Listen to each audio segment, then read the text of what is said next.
అందరికీ మరణాత. లెంటులోని 23వ దినములో శిలువ ధ్యాన గుడారముకు ఏకీపించిన శిలువ ధ్యానపరులైన మీకు శిలువనాథుడైన యేసుక్రీస్తు ప్రభు శిలువ ధ్యాన శక్తిని అనుగ్రహించునుగాక. ఈ దిన అంశము కొరకు శిలువ ధ్యానము సైతానిపై జయము అన్న పాఠముల నుండి వాక్యము ధ్యానం చేసుకుందాం. మత్తయి సువార్త 4వ అధ్యాయము 1 నుంచి 11 వచనాలు చదువుకుందాం. అప్పుడు యేసు అపవాది చేత శోధింపబడుటకు ఆత్మ వలన అరణ్యమునకు కొనుపోబడెను. 40 దినములు 40 రాత్రులు ఉపవాసముండిన పిమ్మట ఆయన ఆకలి గొనగా ఆ శోధకుడు ఆయన యొద్దకు వచ్చి, నీవు దేవుని కుమారుడైతే ఈ రాళ్లను రొట్టెలగునట్లు ఆజ్ఞాపించమను. అందుకైనా మనుషుడు రొట్టె వలన మాత్రము కాదు కానీ దేవుని నోటుండొచ్చు ప్రతి మాట వల్లను జీవించునని రాయబడి ఉన్నదన్ను. అంతటా అపవాది పరిశుద్ధ పట్టణముకు ఆయనను తీసుకుని పోయి దేవాలయ శిఖరమును ఆయన నిలబెట్టును. నువ్వు దేవుని కుమారుడవైతే కిందకి దూకము, ఆయన నిన్ను గురించి తన దూతలకు ఆజ్ఞాపించను. నీ పాదముడు ఎప్పుడైనాను రాతికి తగలకుండా వారు నిన్ను చేతులతో ఎత్తుపట్టుకుందరు అని రాయబడినదని ఆయనతో చెప్పను. అందుకే ప్రభువైన నీ దేవుని నువ్వు శోధింపవలదని మరొక చోట రాయబడినదని వానితో చెప్పను. మరలా అపవాది మిగులు ఎత్తైన ఒక కొండ మీదికి ఆయనను తోడుకుని పోయి ఈ లోక రాజ్యములన్నీ వాటి మహిమను ఆయనకు చూపి, నీవు సాగిలపడి నమస్కారం చేసిన యెడల నీకిచ్చిదనని ఆయనతో చెప్పగా, యేసు వారితో, సాతానా పొమ్ము, ప్రభువైన నీ దేవునికి మ్రొక్కి ఆయన మాత్రమే సేవింపవలనని రాయబడి ఉన్నదన్ను. అంతటా అపవాది ఆయనను విడిచిపోగా ఇదిగో దేవదూతలు వచ్చి ఆయనకు పరిచర్య చేసిరి. ప్రార్థన చేసుకుందాం.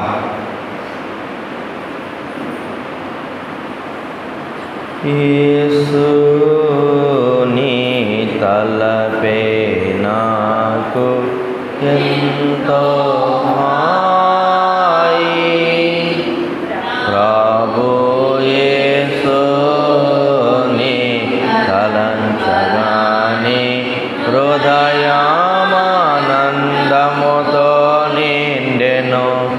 నీ సముఖమున కమోచోచు వాసము చేసి నప్పుడెట్లుండును.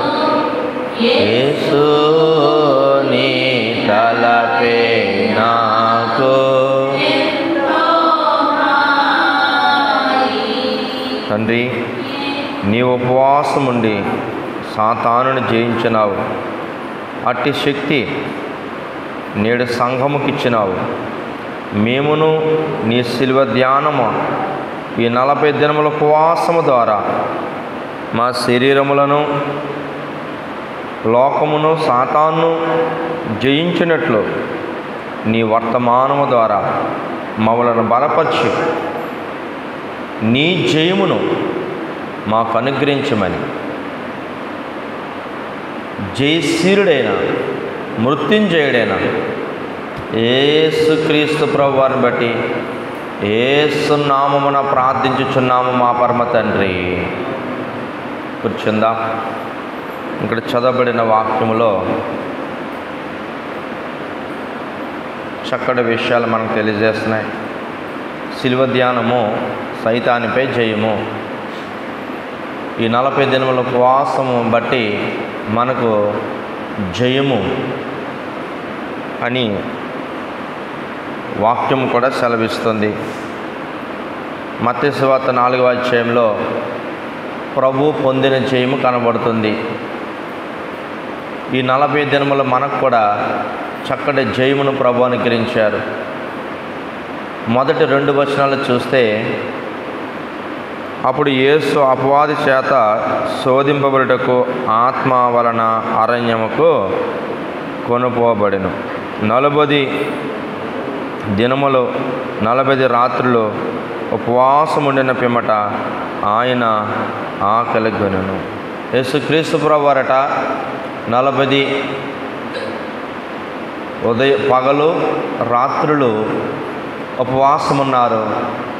ఉపవాసముండి ఆకలి కొన్నప్పుడట అపవాది వచ్చి శోధిస్తున్నాడు. కనుక యేసుక్రీస్తు ప్రభువారు ఎలాగ జయించారో మనం కూడా ఎలా జయించాలో ఈ పాఠంలో నుండి నేర్చుకుందాం. ఏలియా 40 దినములు ఉపవాసం చేశారు. మోషే 40 దినములు ఉపవాసం చేశారు. యేసు ప్రభువారు 40 దినములు ఉపవాసం చేశారు. మోషే సన్నిధిలో కూర్చున్నాడు, 40 దినముల ఉపవాసం చేశారు. మనోనిదానం కుదిరింది. 960 గంటలు మనోనిదానంతో ప్రభువుని చూస్తూ మోషే ఉన్నారు. ఏలియా యొక్క ఉపవాసం ఏంటంటే, దేవదాసయ్య గారు అన్నారు, మోషేది మనోనిదానము, ఏలియాది భయంకరమైన కఠినమైన మనోనిదానము. ఎందుకంటే ఆయన ఒక చోట కూర్చోలేదు. రాత్రనక పగలనకంట 40 రోజులు ప్రయాణం చేశారు. ఒక పూట మాత్రమే తిన్నారు, ఇంక ఆయన తినలేదు. ఇది అసాధ్యం. గనుక ఏలియా నడుస్తూ రాత్రింపగల్లో ఉపవాసం చేయడం వల్లనే దేవుడు తలంపు కుదిరింది. ప్రయాణంలో కుదరటం అన్నది మామూలు విషయం కాదు. ఎక్కడ ఈయన చేస్తున్నాడంటే అరణ్యములో. ఎండ, రాళ్ళు, మృగము, ఇసుక, పాములు, పాపము, దొంగలు, చీకటి చూడలేదు. కానీ ఏలియా ప్రభును మాత్రమే చూశారు, ప్రభుతో నడిచారు అని దైవజనులు చక్కగా వివరించారు. కానీ అవ్వ ప్రభును చూడవలసింది పోయి బొవ్వ వంక చూసింది, భోజనం వంక చూసింది, జయించలేకపోయింది. అవ్వ జయించలేక త్రితదేవుని చూడలేక బొవ్వ వంక చూసింది. సన్నిధి కూటంలో మనోనిదానము కుదిరినా కుదరకపోయినా సాతాను కంపల్సరీ జయించవలసిందే. వాళ్ళకి మనోనిదానం కుదిరి జయించారు. ఇప్పుడు మనది ఇంకా గొడ్డు సమస్య. కుదిరినా కుదరకపోయినా సరే ఎవరిని జయించాలట? సాతాను జయించాలి, శరీరాన్ని జయించాలి, లోకాన్ని జయించాలి. ఈ 3 జయము కంపల్సరీ చేయవలసిందే. శరీరమును జయించకపోతే ఉపయోగం ఏమీ లేదు. కనుక ఈ జయము కంట యేసుక్రీస్తు ప్రభువారిని అరణ్యానికి ఎవరు తోలుకెళ్ళారంటే, ఇక్కడ అపవాది చేత శోధింపబడుటకు ఆత్మ వలన అరణ్యముకు కొనుపోబడెను. ఎవరు తీసుకెళ్లారంట? ఆత్మ తండ్రి తీసుకెళ్లారు. అందుకే అయ్యగారు చెప్తారు, ఆత్మ నడిపించకపోతే శోధన రాదు, శోధన రాకపోతే జయము రాదు, జయము రాకపోతే బహుమానం రాదు. ఆత్మ తండ్రి రాగానే శోధన కనబడుతుంది. ఆ శోధన వెంటనే సాధన చేస్తే జయము బహుమానము రెండు ఉంటాయి. జయము బహుమానం అంటే రెండంతల ఆశ్రదం పొందిన యోబు వలె మనము ఉండగలుగుతాం. ఆత్మ నడిపించకుండా మనిషి నడిచి వెళ్తాడా అని అయ్యగారు చెప్తే అయ్యగారు అన్నారు, వెళ్తాడు. ఎవరు నడిపిస్తున్నారు? సొంత ఆత్మ. ఇక్కడ పరిశుద్ధాత్మ తండ్రిని మనకి ఇచ్చాడు, కుమ్మరింపు ఇచ్చాడు. అనవసరంగా మీరు కుమ్మరాలు తెచ్చుకుంటున్నారు. పెంతుకూస్తు పండుగ దినాలంటే ఎడతెగక 10 దినాలు ప్రార్థన చేసుకున్న వారికి ఆత్మ తండ్రి కుమ్మరింపు వచ్చింది. ఎందుకంటే ఈ లోకం కుమ్మరాల లోకం. దేవదాసాయి గారు బైబిల్ మిషన్ ఇచ్చిన తర్వాత పరిశుద్ధాత్మ తండ్రి లేకుండా ప్రకటనకు వెళ్ళకూడదు, పరిశుద్ధాత్మ తండ్రి గారు లేకుండా మనం బయటికి వెళ్ళకూడదు. దినముకు గంట సన్నిధి చేయండి, రోజంతా కూడా సన్నిధిలో మీరు ఉంటారు, అనగా దేవునితో మీరు ఉంటారు. ఉదయమునే సన్నిధి చేయటం అలవాటు చేసుకోవాలి. అప్పుడు ఈ 3 జయములు మనకు కలుగుతాయి. ఒకటి, శరీరాన్ని జయించగలుగుతారు. 2, లోకాన్ని జయించగలుగుతారు. 3, సాతాను జయించగలుగుతారు. మనకు శోధన వచ్చినా కోపపడకూడదు. యేసుప్రభు వారు కోపపడలేదు కనుక మనం కూడా కోపపడకూడదు. నీ శరీరమును బలపరచుకోవాలంటే, నీ శరీరం జయించాలంటే శోధన వచ్చినప్పుడు కోపపడకూడదు. ప్రభు భోజనం పుచ్చుకునేటప్పుడంట మీ పిల్లలను కాపాడినా సరే వాళ్ళని క్షమించమని అడిగి వచ్చి ప్రభు భోజనం పుచ్చుకోవాలి. అప్పుడు నీ శరీరానికి బలం. భర్తతో ఏదైనా వివాదమైనా సరే వాళ్ళ కోపం వచ్చినప్పుడు నువ్వు ప్రభు భోజనం పుచ్చుకోవడానికి వచ్చే ముందు భర్తను క్షమించమని అడగాలి, పిల్లల్ని క్షమించమని అడగాలి. పురుషుడైతే భార్యను క్షమించమని అడగాలి, పిల్లలను క్షమించమని అడగాలి. ఇంట్లో క్షమాపణ చెప్పి వచ్చి ప్రభు భోజనం పుచ్చుకోవాలి. అప్పుడు ప్రభు యొక్క శరీరం యొక్క జయం మనకు వస్తుంది. మీకే సమాధానం లేకపోతే నా శరీరంలో మీరు పాలు పొంది ఎలా పొందుకుంటారు? నిన్ను వలె నీ పొరుగు వారిని ప్రేమించు, అప్పుడు కనిపించిన నన్ను నువ్వు చూడగలుగుతావు. ఇక్కడ ఈ జయం రావాలంటే మామూలు విషయము కాదు. అందుకే ప్రభు కోపడలేదు కనుక మనం కూడా కోపడకూడదు. కోపమే మహాపాపము. కోపం అంట సూర్యుడు ఉదయించినప్పటి నుంచి సూర్యుడు అస్తమించే లోపల వస్తే పర్లేదు, అది రాత్రి కాలానికి ఉండకూడదు, వెళ్ళిపోవాలి. సూర్యుడు అస్తమించే లోపలే ఆ పాపాన్ని తీసేసుకోవాలి, ఆ కోపాన్ని మానేయాలి.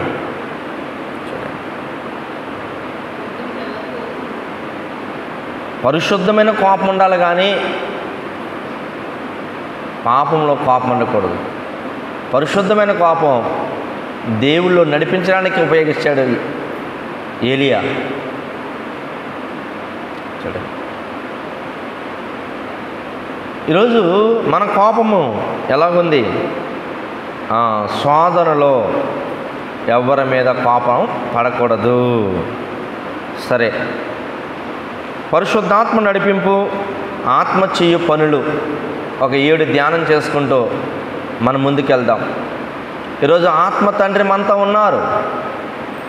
ఆత్మ లేనివాడు, ఆత్మ లేకపోతే మనం ఇక్కడికి రాం. 2, ఒకటి పరిశుద్ధాత్మ, 2 మనసాత్మ. ఈ 2 మనలో పనిచేస్తాయి. కనుక ఈ పరిశుద్ధాత్మ చేసే పని నడిపింపు మనం ధ్యానం చేసుకుంటే యోహాను సువార్త 16వ అధ్యాయం 13వ వచనం చదువుకుందాం.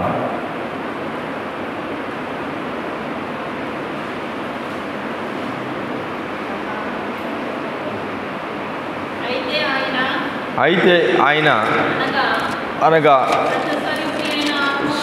స్వచ్ఛ స్వరూపయోగ ఆత్మ వచ్చినప్పుడు మిమ్మలను సర్వసత్యములోనికి నడిపించును.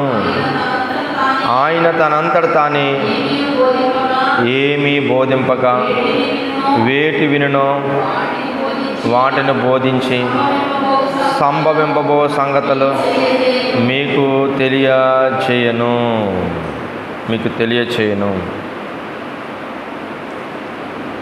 ఇక్కడ మనకు కనబడుతున్న మాట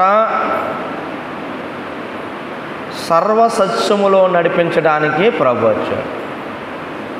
పిలాతు యేసు ప్రభుని సిలువేసే ముందు అంటాడు, నేను సత్యం చెప్పడానికి వచ్చానని యేసు ప్రభు. అంటే సత్యం అంటే ఏంటి అంటాడు. అంటే ఈ లోకానికంట సత్యం చెప్పే సమయం వచ్చినప్పుడు అక్కడ పిలాతు గారు యేసు ప్రభు వారు సంభాషణ అక్కడ తాగిపోయి వేరే సబ్జెక్టులోకి వెళ్ళిపోయింది. ఇక్కడ యేసు ప్రభు వారు కూడా సత్యం అంటే ఏంటి అని చెప్పే లోపల పిలాతు గారు వేరే సబ్జెక్టులోకి వెళ్ళిపోయాడు. ప్రభు చెప్పుకుంటే బాగుండేది. ఈ లోకానికి సత్యము తెలియదు, అందుకే న్యాయస్థానంలో కూడా కళ్ళుకు గంతలు కడతారు. చూడు, ఇక్కడ పరిశుద్ధాత్మ తండ్రి ఒక్కరే సర్వసత్యములో నడిపిస్తారు. ప్రతీది కూడానంట దేవదాసగిరి ఇచ్చిన సలహా, ఆయన మీతో చెప్పింది చేయండి. బైబిల్ మిషన్ వారికి మూల సిద్ధాంతం, ఆయన మీతో చెప్పింది చేయండి. దేవుడు కనబడతాడు. ప్రతీది కూడా ప్రార్థన జీవితంలో మనం ఉండాలి. సర్వసత్యములో నడిపించడానికి ఎవరు వచ్చారు? పరిశుద్ధాత్మ తండ్రి గారు వచ్చారు. ఈ లోకంలో సర్వసత్యం నడిపించేది పరిశుద్ధాత్మ తండ్రి. ఏదైనా తోటలోనంట దేవుడు ఆదాముని అవ్వను పిలిచినప్పుడు మేము దిగంబరులం అనగానే, మీరు దిగంబరులని ఎవరు చెప్పారు? తినవద్దన్న పండు తిన్నారా అని అడిగినప్పుడు, ఇదిగో నువ్వు నాకు ఇచ్చిన ఈ భార్య వల్ల నాకు ఇది వచ్చిందంటాడు.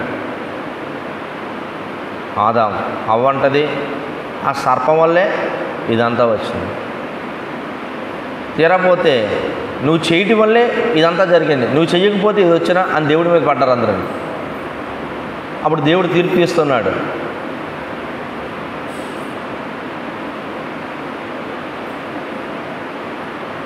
చేసిన పనికి సృష్టిని చెప్పించాడు, భూమిని చెప్పించాడు, మనిషిని క్షమించాడు, సాతాను శిక్షించాడు. అప్పటి వరకు సాతాను ఎలాగుందో తెలియదు, కానీ అప్పుడంట సర్పం ఎలా ఉందంటే, నోటుతో తింటావు, పొట్టతో పాకుతావు అని దాన్ని శిక్ష విధించి నీ తల సితగొడతారు అని దేవుడు చెప్పాడు. ఇక్కడ మనం చూస్తే ఆదాము, స్త్రీ, సర్పము, అపవాది, ఈ ముగ్గురు కనబడుతున్నారు. ఆదాము మోసపోయేశాడు, స్త్రీ మోసపోయింది, సర్పం మోసపరుస్తుంది. ఇంకెప్పుడు తెలుసుకుంటారు జీవితంలో? ఇంకెప్పుడు తెలుస్తాయి? అక్కడ ఏదైనా తోటలంట త్రిత్వము ఉన్న వారు తండ్రిగా వ్యవసాయం చేయడానికి ఫలించడానికి వస్తున్న ఆదాము కంట వ్యవసాయకుడిగా ఉన్నాడు. స్త్రీకి వచ్చిన ప్రసవేదన బట్టి అప్పటి వరకు కూడా మన్ను తీసి మనిషిని చేశాడు, శరీరంలో ఎముక తీసి స్త్రీని చేశాడు. అప్పటి వరకు ఎంత అద్భుతకరమైన పరిశుద్ధమైన సృష్టి కనపడిందో, ఎప్పుడైతే పాపం చేసిందో స్త్రీ కంట ప్రసవేదనతో పాపమున కంటుంది. అప్పుడు ఆ వేదన భరించలేదు కనుక స్త్రీకి తండ్రి ఏమో వ్యవసాయం చేస్తున్న ఆదాం పక్షం అంటే, కుమారుడంట స్త్రీ పక్షాన్ని అన్నాడు. ప్రసవేదన వచ్చినప్పుడు ఆమెకి స్త్రీ పక్షాన శ్రమ అనిపిస్తున్నాడు. మరి సాతాను పక్షాన్ని ఎవరున్నారంటే